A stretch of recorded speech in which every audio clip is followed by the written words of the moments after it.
What do we make of all this Auburn stuff that's floating around, the Lane Kiffin news that they're going with? What do we make of all that? Well, this episode I'll give you a little dose of real and let you know exactly what's going on down on the plains. This is the Locked On Ole Miss Podcast.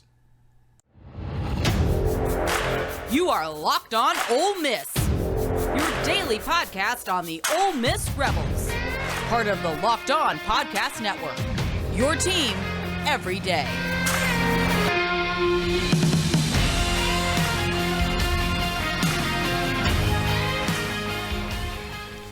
Welcome to the Locked On Ole Miss Podcast. I am your host, Stephen Willis. We have a big show for you today. It's kind of a what me worry episode of the show. Anyway, I do want to let you know that today's episode is brought to you by Underdog Fantasy.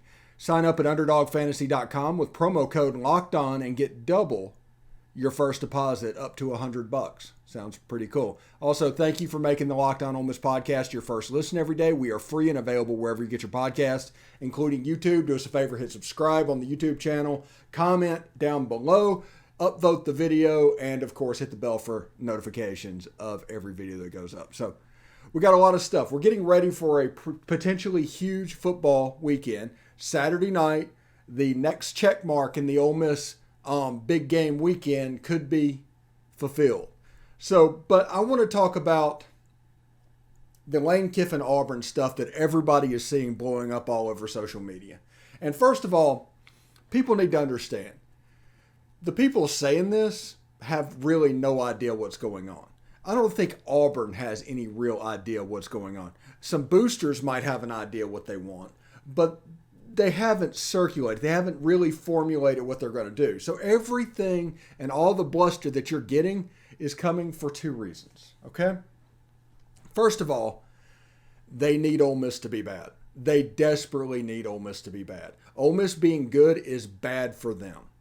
And this going up and building up over a period of time, which is absolutely possible, we are 2 or 3 years away from Ole Miss becoming what Clemson was.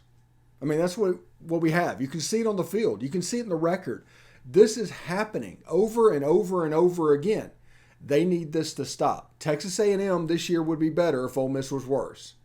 Auburn would be better this year if Ole Miss was worse. That's the way this works.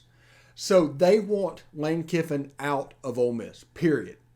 It doesn't matter where he goes. They just need him out of Ole Miss because in their mind, even put it like this, you've got 7 teams, and you've got Arkansas, Ole Miss, and Mississippi State that they group together at the bottom.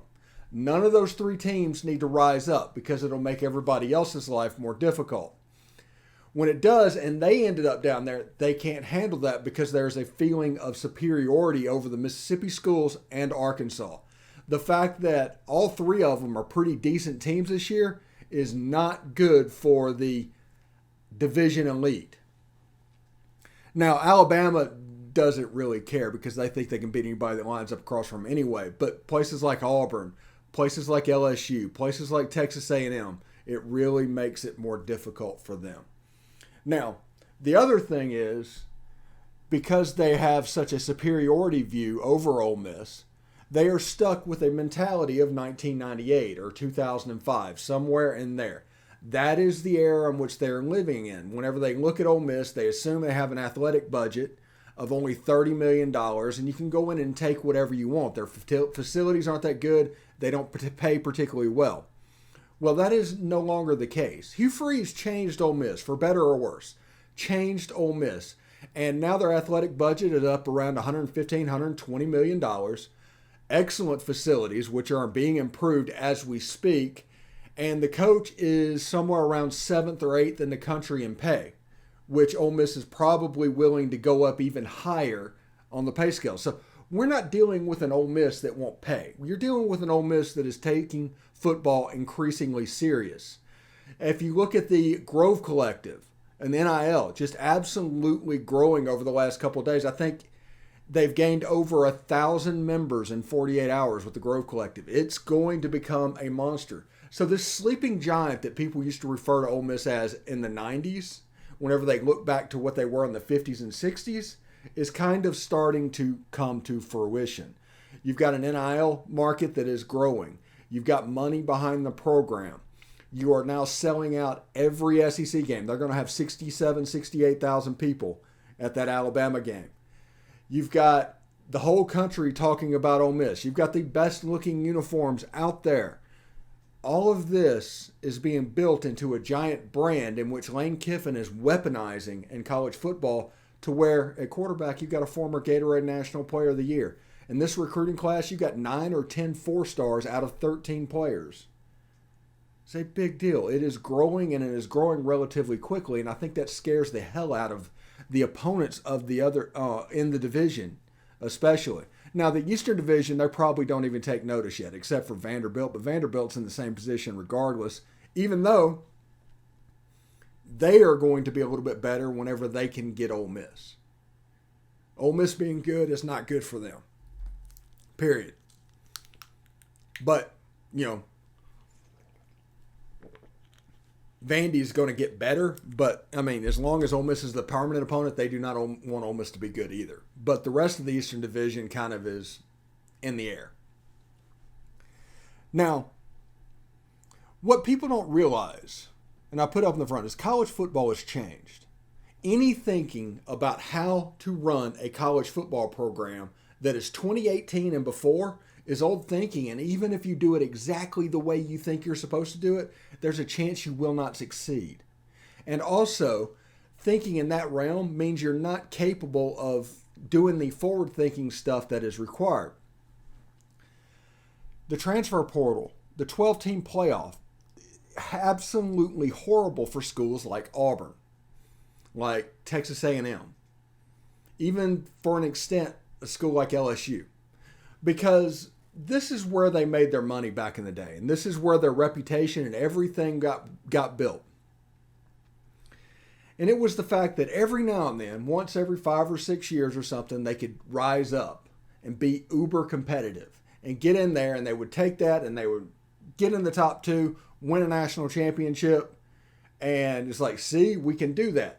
The rest of the seasons they might be 7-4, but they had that 1 year. Their motto was to other schools like LSU and Auburn, and that would say about the Mississippi schools is, come to Auburn if you want to win. Ole Miss can't win a national championship. Ole Miss can't win an SEC championship. Ole Miss can't do this. You can't do that there. Well, the 12-team playoff is a game changer because in 2 of the last 3 years, Ole Miss would have been qualified for a 12-team playoff. They would have gotten in the field. The other teams that we're talking about, not necessarily. And that has changed the perception of what a job is. If you want to look at Ole Miss, if you want to look at Mississippi State, even Vanderbilt, because every school in the SEC is rich, you can no longer really say they can't do it. That can't be done there. Even at a place like Vanderbilt, getting in the top 12, I think they might be able to do that. I don't think that is like a pie-in-the-sky goal. I think there's a chance that in 5 or 6 years, Vandy's decent. They pull off a 9-3. They've done it before in the last 10 years, by the way, and end up in a 12 spot and get into the field. I don't think that's outside the realm of possibility. Ole Miss has proven that they can finish in that area. I think that at the time the poll came out last year, when they went to the Sugar Bowl, they were 7th or 8th. They were looking at having a home game in the playoffs. So that has changed college football. It's no longer going to be essentially a club to where 6 or 7 teams get their pick of the top 50 players in the country because they can recruit to the playoff. Now it's 20 teams. And that's why this is important. Everybody's talking about, well, the same 4 teams are going to be playing for it. Yeah, maybe, but those same 4 teams are not going to be as good as they are right now in the system they have now. So it's going to be a big deal, this 12-team playoff, because college football has absolutely changed. Auburn or anybody else cannot say that Ole Miss cannot win a national championship or play for one. Not at this point. It's just not realistic. Auburn cannot say that Ole Miss cannot pay a coach. Ole Miss can go up to $10 or $11 million. They can make Lane Kiffin one of the highest paid coaches in the country, 2 or 3. They can do that. They can't say that Ole Miss doesn't have money. They've got FedEx money. They've got money all around. Realtree, money coming in. The collective is growing insanely fast. All of these narratives are basically recycled from when they went after Tommy Tuberville. They're not true, but the important thing is they believe it's true. It's kind of like those things like talking about the students coming to the game because they saw a picture in the Central Arkansas game when it was 100 degrees and playing against an FCS opponent, and they say, well, the students don't go to games. I don't think there's been an SEC game under 100% capacity. So simmer down just a bit. So it's going to be a lot of fun as this goes on. I'm not worried necessarily about Lane Kiffin and Auburn. I'm not worried about Lane Kiffin in Nebraska.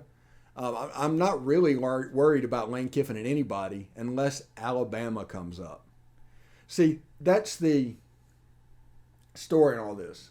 If Lane Kiffin wants to be the one that succeeds Nick Saban, you don't get that job by taking the Auburn job.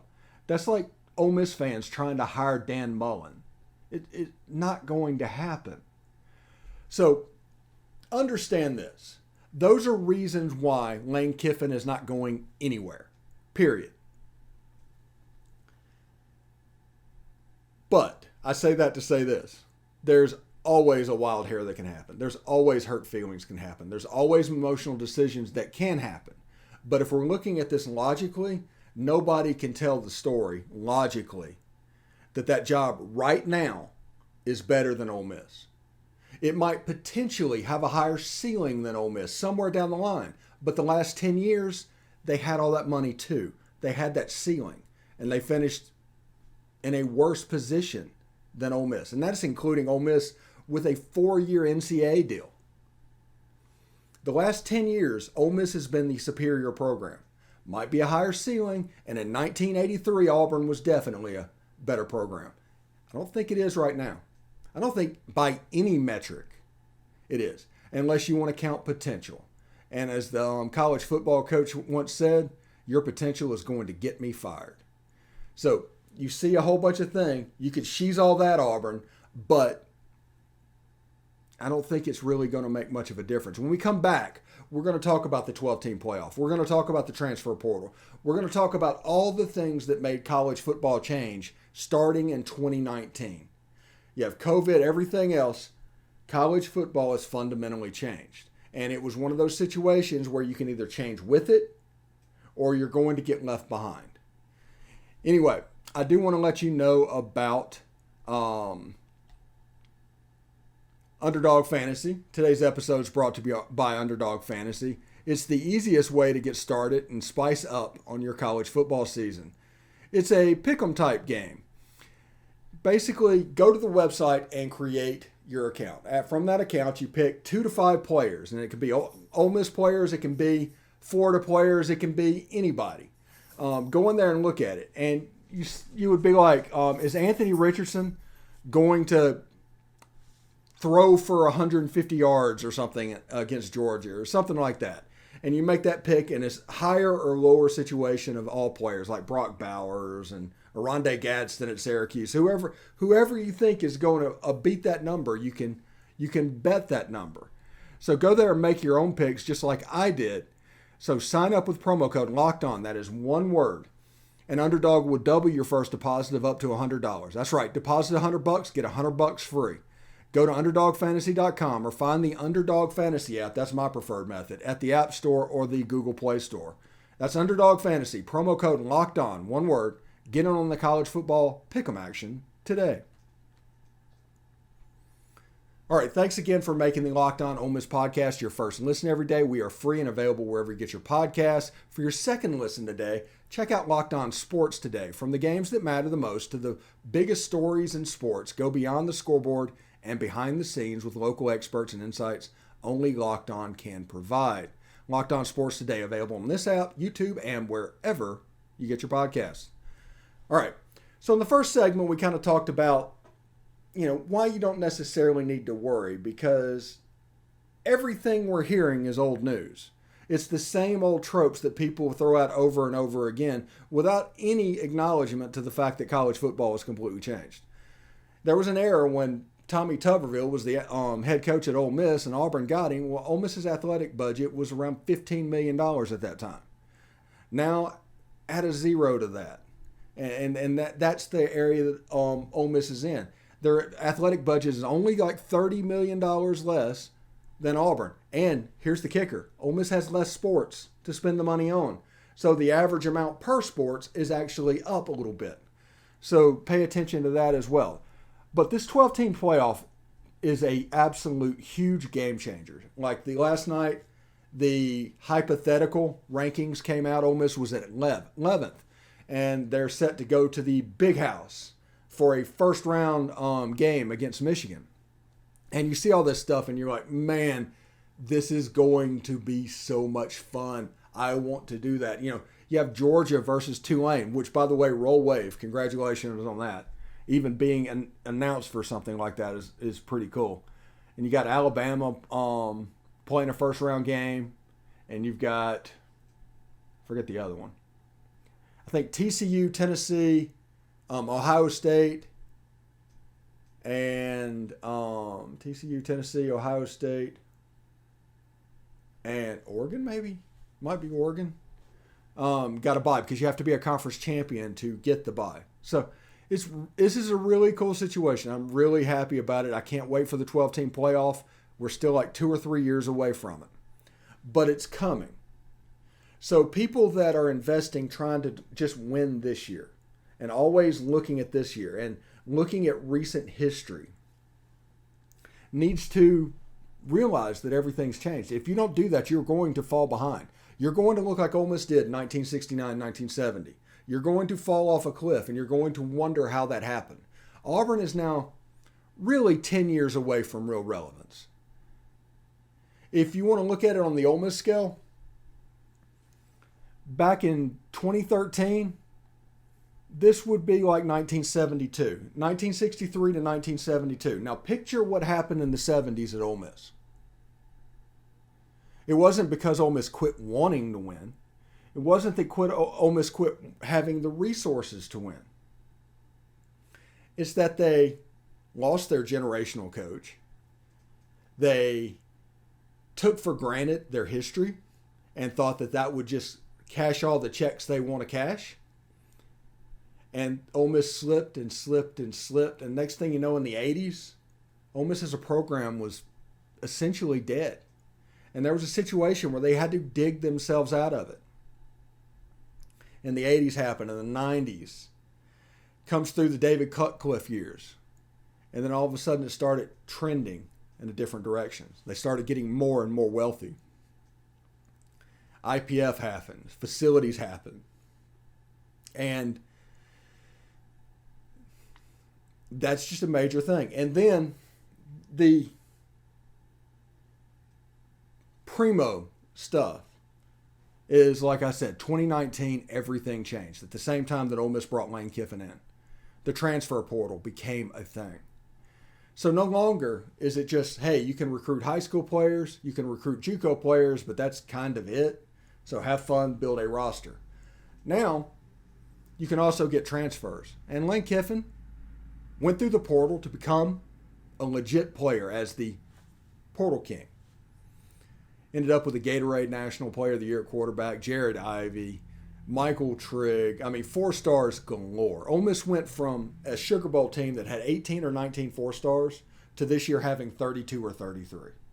That is the transformation of what their roster was. And the transfer portal was the reason for that. You didn't have to rely on the same bin that everybody else was doing. You could be a forward thinker. You could figure out exactly how to do what needed to be done. And Lane Kiffin was able to do that within the transfer portal and build a completely retooled roster in 1 year, almost like a reload compared to what last year's team was. Now you got 5 stars, a 5-star in the backfield. You've got a former Gatorade National Player of the Year at quarterback. You've got Quinshon Judkins, who is a severely underrated running back. I talked about him pretty much from the signing day on. Elite lateral movement. There's some stuff we put on Twitter about him. The receivers, there's 4 stars everywhere. The offensive line is shored up. The defensive line, J.J. Pegues, a huge get. Even though he's from Oxford, he's from Auburn. He's 4-star. Jared Ivey, 4-star. Cedric Johnson, he might have been 3-star, but he's the best defensive player Ole Miss has. Troy Brown, again, a player that moved up. They used the transfer portal effectively. So you're dealing with somebody that is forward-thinking, is my point. That understands there's more than one way to win. Now, so whenever you put out there, oh, the fan base is larger, or the stadium holds 85,000 people or something like that, that just doesn't matter. With the amount of TV money that's about to be spit out, a home attendance and gates, it's less and less meaningful. To the point where if Ole Miss could go back and build a new stadium, I would tell them to build a 45-seat stadium with all kinds of amenities. Don't worry about the number of people. Worry about the TV and build up for that. That's what Baylor did, and look what McLean Stadium over in Waco looks like. It's a big deal. So, do not worry about this. Not at this point. Like I said, there's always some emotional stuff. There's some weird things that can happen. But if you want to look at it logically, it's not there. It's a nothing burger. So, whenever they decide a new coach is going to be hired, there's going to be a whole bunch of names thrown at the wall. It's never that group of names. And that's the other thing in this. So if you want Lane Kiffin to come out first, let Lane Kiffin come out first. Period. I mean, Auburn's a good program. They think way too highly of themselves. Way too highly of themselves. They're like that that kid that won free passes to like the water park and everything. Didn't buy the season passes, won the season passes, and just, hey, look at us, peacocking around. Anyway, it's crazy. It is what it is. Love Zach Blackerby over at Locked On Auburn. Even a lot of the people over there like them a bunch. They have an inflated view of themselves, period. Just is what it is. But, again, other schools won't Lane out of Oxford, so you're going to see a swell of information on this subject. It just is what it is. Just is what it is. Anyway, when we come back from a break, we are going to talk a little bit about the Alabama game since this is going into a weekend. I may just do some stream of consciousness stuff. But the main thing is that groundswell on social media that just drove me absolutely crazy. I hope this was concise enough and I was able to arrange my thoughts because it is what it is. Anyway, stick around. All right, thanks for making the Locked On Ole Miss podcast your first episode every day. We are free and available wherever you get your podcast, including iTunes and Spotify. Please leave a 5-star review on iTunes and Spotify. You can say whatever you want to say. Just make sure it's a 5-star review. That'll help others when they search the Ole Miss podcast on the Google machine. You'll be able to find the show very much there. So, should be a lot of fun. I'm recording this a couple of days early, so if there's some timeliness issues on it, I apologize for that. It's just a bye week, and I'm going to Tampa with my wife, and I'm going to bye week it up. So I hope everybody bye weeks it up and has as much fun as humanly possible. Anyway, I want to move on with this and say this. Every school in the SEC is rich. There's no such thing as a poor school in the SEC. There's no such thing as a school in the SEC that necessarily can just go in and take whoever they want to take. This is not a bully situation. It's not a farm league situation. Anybody that thinks that is being overly emotional and not applying any logic whatsoever. Vandy has a booster that is the owner of Nashville FC or SC. I forget what they go by now. John Ingram. His fingers are on everything. He owns just about everything. There's money everywhere. Now, understand that. Mississippi State has money. Missouri has money. Vandy has money. Kentucky has money. Everybody has money. And it turns into a pissing contest of who has more money. But the reality of it is you have as much money as you need. Everybody in the SEC has as much money as they need. If they needed to re-sign Lane Kiffin at $11 million a year at Ole Miss, they could. That money could be raised, and they would do it no questions asked. If they needed $11 million to hire Lane Kiffin from Ole Miss at Auburn, they could find that money. They have that money. It's no problem. The question becomes, is the coach worth $11 million? That is the question. Some people say, we love Lane Kiffin. He's great. He's the best coach since Johnny Vaught record-wise at Ole Miss. Everybody else who is putting together a coaching list is going to put Lane Kiffin at the top of that list because he's a top 5 coach in the country. You would not be doing your job correctly if he was not at the top of your list. But my point is that anybody that wants to inform you that they could just come take your coach from you just because they want to, they can't. The SEC has become such a big monster and everything has changed. Everything's changed. And more than likely the Auburn coach is going to come from somewhere outside of the SEC. I think the days of an SEC coach going from one place to another might be a thing of the past. Because of that reason, everybody can pony up. You're going to have to overpay for that move. So you can go get, let's say, Hugh Freeze from Liberty for $6 million a year, $7 million a year. And you don't have to pay that $10 million a year. You don't have to have that Jimbo contract, that Brian Kelly contract. You don't have to do that. Just my opinion. Anyway, huge game tomorrow night. Alabama and LSU in Tiger Stadium. I'll tell you what I'll be looking for in that game. I'll be looking forward to see if Will Anderson and Dallas Turner can affect Jaden Daniels. That is going to be the big clue that this game is going exactly the way you think it's going to go. Should be a very big key.